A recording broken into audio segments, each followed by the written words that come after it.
हाथों में जब रेलवे जाएगा तो रेलवे में बहुत बड़े तादाद में गरीबों का दोहन होगा। आपने मुझे मौका दिया बोलने के लिए, इसके लिए बहुत बहुत धन्यवाद। Thank you. श्री रवि किशन जी। अध्यक्ष महोदय, सर्वप्रथम रेलवे संशोधन विधेयक 2024 पर बोलने का अवसर देने के लिए मैं आपको हृदय से आपका आभार व्यक्त करता हूं। जैसा कि इस विधेयक के उद्देश्यों और कारण के विवरण अर्थात statement of objects and reasons में बताया गया है कि इस विधेयक के अर्थात बिल को लाने का उद्देश्य क्या है। रेलवे के कानूनी ढांचे को सरल बनाया जाए तथा दोनों कानून की जरूरतों को खत्म किया जाए। अध्यक्ष महोदय, हमारे यशस्वी प्रधानमंत्री अनेक अवसर पर आपने भी सुना है, देश ने भी सुना है कि उन्होंने एक बात को रेखांकित किया था कि अप्रासंगिक तथा पुरातनपंथी कानूनों को समाप्त किया जाना चाहिए ताकि प्रशासनिक संचालन सुगम हो सके तथा आम जनता के हित में तेजी से कार्य इस नए भारत में हो सके। इस संबंध में प्रधानमंत्री जी के सपने को साकार करने के लिए अनेक कदम उठाए गए। जिस बिल की चर्चा आज हम कर रहे हैं अध्यक्ष महोदय, उसका प्रमुख उद्देश्य यही है कि भारतीय रेलवे बोर्ड अधिनियम 1905 के प्रावधानों को रेलवे अधिनियम 1989 में शामिल कर लिया जाए ताकि भारतीय रेलवे बोर्ड अधिनियम 1905 को समाप्त कर दिया जाए। अध्यक्ष महोदय, भारतीय रेलवे भारत सरकार का वाणिज्यिक उपक्रम तो है ही, साथ ही साथ भारतीय रेल की सामाजिक जिम्मेदारी भी है। हर गरीब की जिम्मेदारी है आम जनता को यातायात के किफायती तथा सुगम अल्ट्रा मॉडर्न फैसिलिटीज सेवाएं उपलब्ध कराई जाए। वर्ल्ड क्लास भारत में अध्यक्ष महोदय 13,000 से ज्यादा ट्रेनें चलती, लगभग 2,40,00,000 लोग सफर करते। इतनी बड़ी तादाद अध्यक्ष महोदय रोज सफर करना भारतीय रेलवे के लिए या वर्ल्ड के किसी भी रेलवे के लिए किसी चुनौती से कम नहीं है। Next to impossible to handle such a huge population. इतनी बड़ी तादाद को लोग रोज सफर करना भारतीय रेलवे कैसे हैंडल करती है। मैं मंत्री महोदय को दिल से प्रणाम, धन्यवाद। यशस्वी प्रधानमंत्री मोदी जी को धन्यवाद। कितनी दूरदृष्टा सोच रखते हैं हमारे प्रधानमंत्री जी। माननीय प्रधानमंत्री जी के विजन को साकार करते हुए भारतीय रेलवे ने अनेकों माइलस्टोन हासिल किए हैं और कीर्तिमान हासिल किए हैं। भारतीय रेलवे की तरफ से जारी अभी हमारे मंत्री महोदय भी बता रहे थे, जो आंकड़े हैं 2023-24 के दौरान यात्रियों की संख्या जो रही है अध्यक्ष महोदय 648 करोड़, 648 करोड़, 54 करोड़ नए यात्रियों का इजाफा हुआ है इसमें। The people used to travel and now because of the facility and the comfort and precautions and safety, भारतीय रेलवे के ने 2022-23 के दौरान माल ढुलाई, विद्युतीकरण, नई लाइनें बिछाने, दोहरीकरण, लोकोत्पादन और उसके साथ सुरक्षा में सुनिश्चित करने में शान उपलब्धियां हासिल की हैं, जग जाहिर है। माल ढुलाई भारतीय रेलवे वित्तीय वर्ष 2022-23 के दौरान 1,512 एमटी की ढुलाई की है तथा 2.44 लाख करोड़ रुपए का राजस्व हासिल किया, जो अपने आप में एक ऐतिहासिक रिकॉर्ड हुआ है। और अध्यक्ष महोदय, इस सबके पहले मैं सभी हमारे माननीय सांसदों को भी बताना चाहता हूं कि नरेंद्र मोदी जी की सरकार के पहले, एनडीए की सरकार के पहले यही रेल, यही व्यवस्थाएं, क्योंकि हम लोग देहात से थे तो हम लोगों से वो भारत भी हमने देखा है और इस भारत को भी 10 साल में देखा है। सबसे बड़ा भ्रष्टाचार का केंद्र हुआ करता था कि rail means definitely corruption will be there, और ये 10 साल में जीरो करप्शन, ये अनबिलीवेबल है, ये काबिले तारीफ है। हम इस सरकार को दिल से धन्यवाद देना चाहते हैं, अपनी सरकार को और इस भारत सरकार को। भारतीय रेलवे ने वर्ष 2022-23 के दौरान जो माल ढुलाई, विद्युतीकरण, नई लाइन बिछाना, दोहरीकरण, लोकोत्पादन, उसके साथ सुरक्षा में सुनिश्चित किया है, मैंने आपसे बताया। माल ढुलाई भारतीय रेलवे वित्तीय 2022-23 में आपने देखा 2.44 लाख करोड़ का इजाफा हुआ, ऐतिहासिक रिकॉर्ड विद्युतीकरण। भारतीय रेलवे मिशन 100% विद्युतीकरण को पूरा करने के लिए बड़े तेजी से आगे बढ़ रहा है। वित्तीय वर्ष 2022-23 में 6,542 आरकेएम का रिकॉर्ड विद्युतीकरण ने किया है। Unbelievable, this is fantastic. Life line कही जाती है भारत की। ये भारत 80% देहात है, गांव है, गांव में बसता है।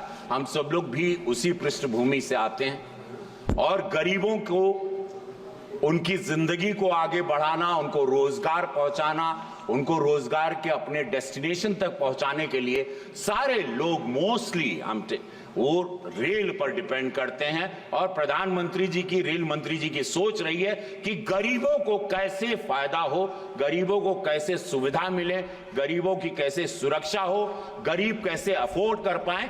सब्सिडी भी आप, हमारे अब मंत्री जी ने बताया 56,000 करोड़ सब्सिडी मिलती है, जिसमें हमारे senior citizen to everybody, whoever buys ticket, they get subsidy rate and it becomes very cheaper for them। बहुत ही सस्ते दामों में टिकट होती है। और ये एक अद्भुत रही सोच कि टिकट अगर आप नहीं ट्रैवल करते हैं तो आपको पैसा तुरंत रिटर्न आता है। अगर आप ट्रैवल नहीं करते और अपनी टिकट कैंसिल करते हैं, पहले टिकट के पैसे डूब जाते थे। ये भी बहुत सोचने जैसी बात है कि अद्भुत प्रयास रहा नरेंद्र मोदी जी की सरकार का।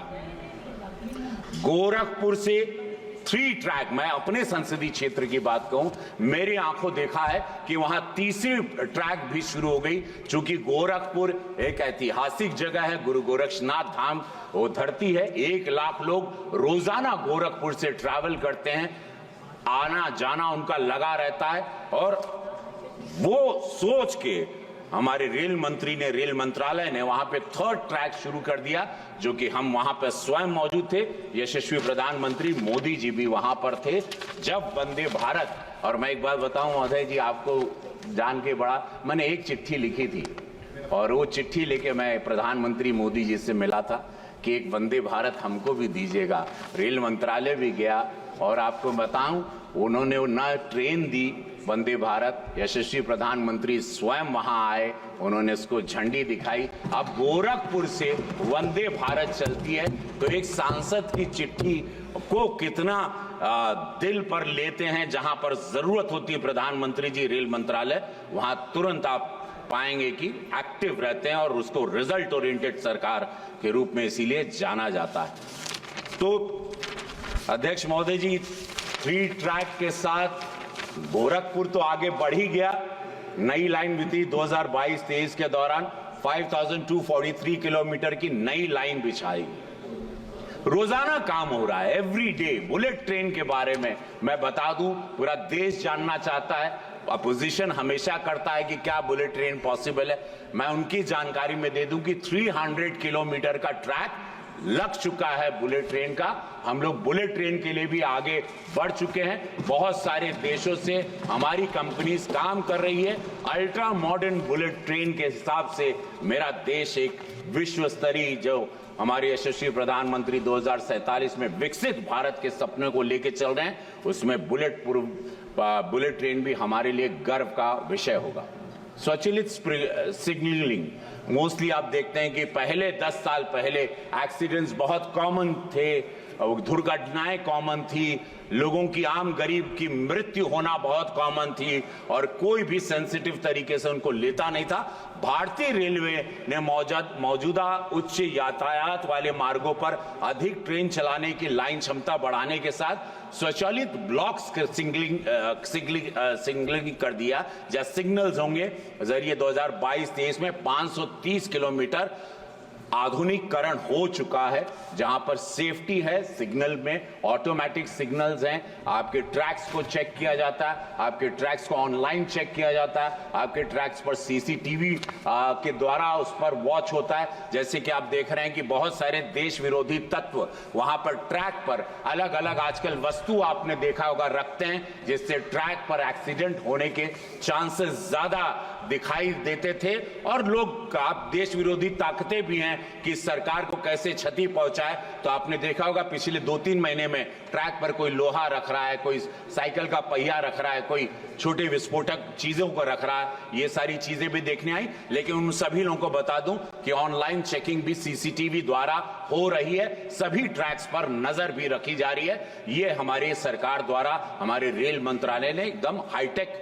इस फैसिलिटीज को किया, मैं उनको धन्यवाद देता हूं। इसके अलावा डिजिटल इंटरलॉक स्टेशन, फ्लाईओवर निर्माण, गति शक्ति फ्रंट टर्मिनल इत्यादि के क्षेत्र में भारतीय रेलवे ने नए नए कीर्तिमान स्थापित किए हैं। हमारी अर्थव्यवस्था में महत्वपूर्ण योगदान हुआ है। अध्यक्ष महोदय, कृपया समाप्त करें भैया इतना उपलब्धि और थोड़ा टाइम लगी, हो गए बहुत हो गए 2 मिनट। अध्यक्ष महोदय, बहुत आ गए, बहुत, अरे अभी बहुत किए हम लोग, जनता है भाई। इतना अचीवमेंट कैसे गिनवाएंगे? हो गए 2-3 घंटा था हमके। अच्छा, कृपया संक्षिप्त करें। अरे इतना काम कैसे सरकार के लिए तो बोले के पड़ी, गागर में सागर भर दे नहीं हो माना। इसके अलावा डिजिटल इंटरलॉक महत्वपूर्ण योगदान, मेरे मानना है कि भारत को $5 ट्रिलियन अर्थव्यवस्था बनने भारतीय रेलवे को बहुत महत्वपूर्ण योगदान है। अध्यक्ष महोदय, गोरखपुर महंत अवैधनाथ माननीय योगी जी की कर्म भूमि है। आपके माध्यम से मैं सरकार को धन्यवाद कहना चाहता हूं कि गोरखपुर जंक्शन को आपने 500 करोड़ का, रेल मंत्री जी को मैं दिल से, यशस्वी प्रधानमंत्री जी को कोटि कोटि धन्यवाद कि 500 करोड़ रुपया अध्यक्ष महोदय हमारे मेरे संसदीय क्षेत्र को पारित हो चुका है। प्रधानमंत्री जी ने जिसका शिलान्यास किया, गोरखपुर स्टेशन को NSG 1 श्रेणी में शामिल किया गया। इस श्रेणी में आने का मतलब कि गोरखपुर स्टेशन के विकास पर अधिक पैसा खर्चा किया जा सकता है।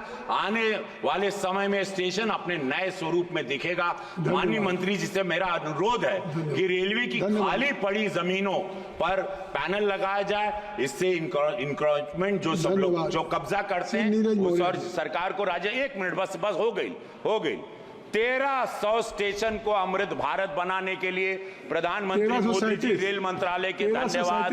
88 साल बाद कोसी रेल महासेतु के लिए प्रधानमंत्री जी को धन्यवाद। और ऐसे अनगिनत बात, लेकिन अब आप बोल रहे हैं तो मैं शांत हो रहा हूं। धन्यवाद। धन्यवाद।